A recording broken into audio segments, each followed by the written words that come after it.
I feel like we were just talking about goal planning and New Year's resolutions, and then somehow I blinked and now it's June and I'm talking about the end of the school year.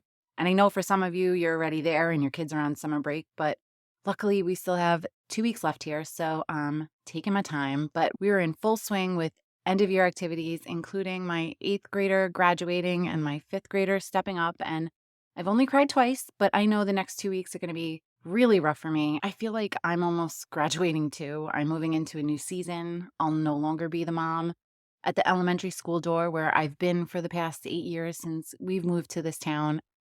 I don't feel like I'm really ready to give that up, but that's the thing with time and life. Whether you're ready or not, it happens. Your seasons of parenting change just like everything else. And that is why I stress so much on this podcast to take advantage of the time you have with your kids. I look back at these elementary years and I can honestly say that I was completely there for it. Every opportunity I had to be part of their experience, I was there. I was a class mom, I was on the PTA, I volunteered at as many events as I could. And when all three of my kids look back at these years of their life, they will remember that I showed up for them. And I'm not telling you that you need to volunteer and be all the things. It's not for everyone, and that is okay. But it was for me. And my point is that this time goes by so fast, and you really need to be intentional about what you do with this time. And that is something that I really help you with in my coaching sessions. As working moms, we tend to really get caught up in all the busy. And before you know it, you're just going through the motions of life and not really living it. I teach you how to take that step back and find yourself again. I help you rediscover yourself, discover what your values are, and I teach you how to align all that you do to those values, which includes time in the week to do the things that make you happy, to do the things that light you up, because that is where you truly find work life balance. To book a discovery call with me today, check out the show notes for the link. I also have a link to my tech timeout guide for moms that if you haven't taken advantage of it yet, please go get your copy today, especially as the summer rolls around. It's 14 tips to help you set those boundaries with your cell phones. And I promise you, if you follow it, you will get hours back in your week to do the things that light you up, to spend that quality time with your family and your kids, time to make those memories this summer. So check out my show notes for that link. Are you feeling overwhelmed trying to juggle all the many hats you wear as a working mom?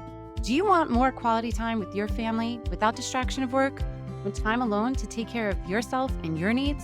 Welcome to Mom Wife Career Life. I'm Kerri, a wife, mom of 3, and a recovering perfectionist. In this podcast, I will teach you how to create balance in your life by implementing healthy habits, organizing your home and your schedule, being intentional with your time and in your relationships, and most importantly, how to start putting your needs first, because no one can pour from an empty cup. Grab that second cup of coffee, or if you're anything like me, your third. It's time to dive into today's episode of Mom Wife Career Life. Summer is right around the corner for our area, but I know a lot of you, your kids are already out of school. I know at this point, every year, I wish I could just take the summer off and spend the time with my kids, but that's not in my cards, at least this year. I'm trying really hard not to think about the fact that there are only 2 summers left before Ashley is off to college, but then I really make myself think about it because thinking about it really makes me more intentional about what we do with the time that we have left. And as the kids get older, it gets harder and harder to keep them entertained. The camp options get less or even more expensive. And we're still at the age where they are too young to get a job. So it's a bit of a struggle to figure out how to keep them entertained all summer. But regardless of how old your kids are, I know you're starting to worry about how you're going to balance work, family, and getting the kids around this summer. So today we're diving into some practical and sanity-saving tips to help you prepare for the kids being off for the summer. And let's make this summer fun, productive, and as stress-free as possible for both you and your little ones. So first, create a flexible schedule with routines. Let's talk about scheduling. Kids do the best when they have routines, and having a flexible schedule can really help keep everyone on track. And I'm not talking about a minute by minute plan because let's be real, that's completely impossible, but a general outline of how the days will go. Think about key activities like the hours you're going to work, the hours they can play, meal times, some quiet times. For example, you might block out the mornings for your focus work if you work from home while the kids have their independent play, or maybe that's when you're giving them the screen time. Then set aside time in the afternoons for more interactive activities like crafts, outdoor play, or a fun outing. Having that loose structure really helps them set expectations. And if your kids are older, it's the same idea. I've already warned my kids that there is a routine this summer when they are not in camp, There is no sleeping all day. There's a time that they need to be up by, responsibilities they need to get done before they get screen time. And after having the budget besties on the show, we're setting up a budget for their spending this summer and setting that expectation now so that they can't ask us for money all the time. And if they want money, they have to do extra work around the house to get that extra cash.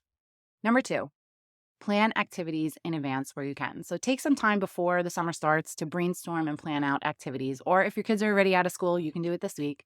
There is still plenty of summer left. I print out a paper calendar for the entire summer and I write out all the activities we have planned to see where the gaps are. Then I try to loosely plan stuff for the days when we have nothing. This can range from trips to the park, to the beach, to the pool, or even something simple in your backyard. Pinterest is an absolute goldmine for finding creative and easy ideas, so check that out. But having a list of go-to activities can really save you from the dreaded "I'm bored" complaints because you will get them. And don't forget to include some educational activities too. Summer is a great time to really reinforce learning in a fun way. Think science experiments, reading challenges, or even cooking together. That's a big goal of mine this summer. And that really helps with their math skills with measuring ingredients. And it's a win-win because maybe they'll learn to love to cook and help you out with dinners. I keep seeing this really cute outdoor activity pop up on my social media feeds, shadow drawing. They put a table outside in the sunlight and get a few of the kids' toys. Dinosaurs seem to be the big one I see, but put them on a table with a piece of paper in the direction of the shadow, and then you have the kids trace the shadows of their toys and then color the pictures in. It looks so simple and so fun, so definitely check that one out. Also, check out your local library to see what they offer. Some have free summer programs. I know ours has a lot of free passes to local museums and things. There's also no reason to spend money when you don't have to. Our local library also does a summer reading program. I'm pretty sure every library does. And the kids can earn prizes as they build up points for reading. And some of the prizes are like free ice cream to Applebee's. So it's a win-win. You're keeping your kids up with their summer reading skills. You have the activity of going to the library to pick out books. And you're getting a free activity to do with them afterwards, like going to get ice cream or whatever free treat they give out. Number 3, make a summer bucket list. This is a really fun family activity to do. Sit down and make a summer bucket list together. Let the kids pick out activities that they want to do over the summer and make sure they pick at least one thing each to do on a rainy day, because let's face it, the rainy days are the hardest days to kind of plan for things. So if you already have go-to activities, it will take a little stress out of those days. But one of my favorite bucket list ideas is to write each idea on a popsicle stick and place the popsicle sticks in a mason jar. And you can let the kids pick out random activities when the time comes. You can even have separate mason jars per kid with their ideas in each mason jar and give each of your kid a turn picking an activity on their day.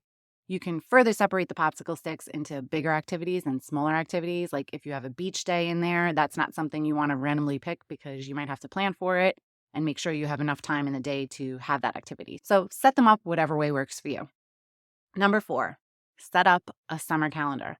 Like I mentioned before, I print out calendars for the summer and I always have a paper calendar up in my home management center so everyone knows what we have planned. I will link my printable calendar in the show notes for you, so make sure you check that out. But visual aids can be super helpful, especially for younger kids. So create a summer calendar that shows what's happening each day. You can use stickers, drawings, or color codes to make it fun and engaging. I've shared before that each one of my kids has a separate colors so they know what to look for on a calendar. This not only helps the kids know what to expect, but it also helps build excitement for upcoming events and stops them asking you a million times a day, "What are we doing today?" Plus, a calendar can be a real lifesaver when you're juggling work deadlines and family commitments. You have a clear view of what's planned and you can adjust your schedule as needed. You can also pencil in bucket list days so the kids have something to look forward to and break out the mason jars and let them pick on their special bucket list day. Number 5, coordinate with other parents. I cannot stress this enough. If you don't already have a support village of other moms in your area, make it a point and start creating one. Reach out to other parents in your community or a friend group and coordinate playdates or activity swaps. This can give you such needed breaks while providing some social time for your kids. You could take turns hosting a group of kids for a few hours, allowing each parents to have some interrupted work time, or you can invite the moms over and let the kids play and have some mom times. There are so many other moms in the same boat and would really appreciate the help and support as well. So really look into that. Consider joining or forming your own summer co-op where parents take turn leading activities or outings. This not only eases the burden, but also helps enrich your kids with experience of diverse activities and meeting new kids. Number 6, utilize summer camps and summer programs. If your budget allows, summer camps are really the easiest way to keep your kids entertained and to give you a break this summer. So look into camps or local programs that really align to your kids' interests, because the last thing you want to do is spend money on camps that your kids aren't interested in. Many communities offer a total variety of camps, from sports to arts and science to adventure. And camps can be a great way for your kids to have fun, make new friends, and give you some time to really dedicate to your work. And if you're strapped for cash, some will offer discounts or even free options if you explain your situation with them. What some older kids started doing in our town is creating their own mini summer camps for kids. They do them at parks or in the yards. They're a great way for your older kids to make some money, but look into insurance if you do it, especially if it's on your property, because accidents do happen. Our town also has what they refer to as park camp. It runs through our Parks and Recs program, and it's a small cost for 6 weeks. They have high school kids work the camps all at our local parks. They play games with the kids. We sign Michael up every summer, and it's really a great time filler. He doesn't have to go every day. He goes kind of in between when we have other camps set up, but it's really a low-cost option that keeps them engaged. Number 7, create a kid-friendly workspace. If you work from home, setting up a kid-friendly workspace can really help. Create a designated area where your kids can work on their activities while you get your stuff done. Stock it with coloring books, puzzles, crafts, and any other quiet activities that they enjoy. This setup really encourages independence and helps kids feel involved in their own work. Plus, having them nearby means you can keep an eye on them without constant interruptions, but also ration their toys and activities. Don't leave everything out for them, or they're going to get bored of everything real quick. You could switch out their toys or activities weekly, so you're giving them a variety. Number 8, set boundaries and communicate. Clear communication is key in any relationship in life. Let your kids know when you have important meetings or deadlines, and set up boundaries for when you need uninterrupted time, especially when you work from home. Use signals like a closed door or a sign to indicate when you really can't be disturbed. My kids know that when I have my door closed that I'm on a meeting and they really can't interrupt, especially because all of my meetings are on camera. I do have a virtual background, so they can kind of get within a foot of me without anyone seeing them. But I really tell them when it's an important call, like, do not come in. At the same time, make sure you communicate with your employer or clients about your summer situation. Most, especially after COVID, are very understanding and will appreciate the heads up about any potential changes to your availability or that child's head popping into your screen. I also cover this topic in depth in episode 8 on how to really use time blocking and boundaries to help you have more balance as a working mom over the summer. So make sure you check that out. I will link it in the show notes as well. Number 9, embrace quiet time and independent play. Encourage your kids to enjoy quiet time or independent play and get off the screens. Being bored really helps your kids build their imagination. This could be a great time for reading, puzzles, or even if you have to go the tech route, let them watch a quiet movie. Teaching the kids to entertain themselves for a bit is not only good for their development, but also gives you some much needed breathing room, which, let's face it, mamas, we all need. So set some specific times each day for quiet activities. It can become a cherished routine where everyone gets a break to just recharge. Number 10, take breaks together. Remember, it's really important to take breaks together. Use these little moments to connect with your kids and enjoy the summer weather. A quick picnic lunch in the backyard or walk around the block or even a short game can really do wonders for everyone's mood and energy. Block the time on your work calendar so no one else books a meeting during that time. You are entitled to take breaks, and when you do, they really help you reset and stay productive throughout the day while also making sure your kids get time with their mama.